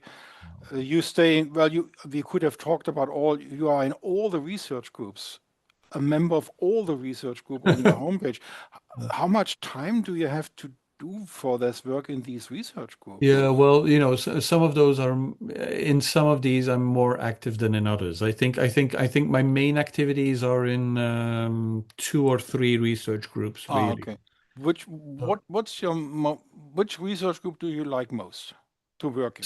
Sarton Center, the Sarton Sarton, Center for Sarton the is History of this Science. skeptics, right? This is one of the skeptics. George Sarton is one of the founding fathers of the history of science, and incidentally And was he's the one with Otto Neugebauer in the discourse, right? that's him. A Yeah, wretched subject. Sarton is the one who doesn't know anything about astrology but talks about it. yeah. So this is my small ironic revenge. Well, your personal approach is more on the Sarton side, right? It is. It is. Yeah, Again, if you were to ask, how do you identify? Academically, I mean, it's. I'm a historian of yeah, science, as yeah. far as Okay. I'm Okay. concerned. So, anything else I should have asked and didn't ask about family? Are you married? Have you children?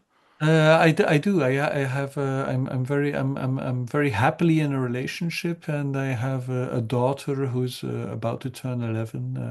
How about your wife and your daughter talking about astrology? They know I spend a lot of time on it, but Or they're not into not even the horoscope in the daily news paper intrigues a discussion. However, when my daughter Anna was born, what's her name? Jane Ritter Patrick, the Scottish astrologer.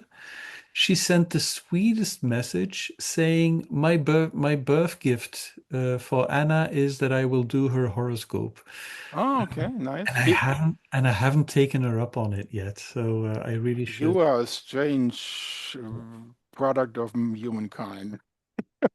I take that as a compliment. Yeah. Well, it's absolutely. Somebody wants to give you a professional and horoscope reading for your daughter, probably for yourself, and you say, "Well, this in time." In I time, I yeah. could I couldn't do that. I I think it's would be on the phone next second. Well, I think it's like therapy. You need to do these things. There's Yeah, there's probably. a Yeah. time and place for things. Yeah. Yeah. I get that. It's too Well, if important. if we Yeah. didn't miss anything important, I have to thank you for the viewers. Thank you for taking your time in Thank your you. heavy schedule. It's still semester, I believe. Yeah, Thank you very much from me personally. It was very intriguing talking I to liked you. it as well. I liked it And very much. I stopped the recording. We can talk a little bit after this. So I Okay. stopped the recording now. How do I do that? Let's see. Aufzeichnung stop.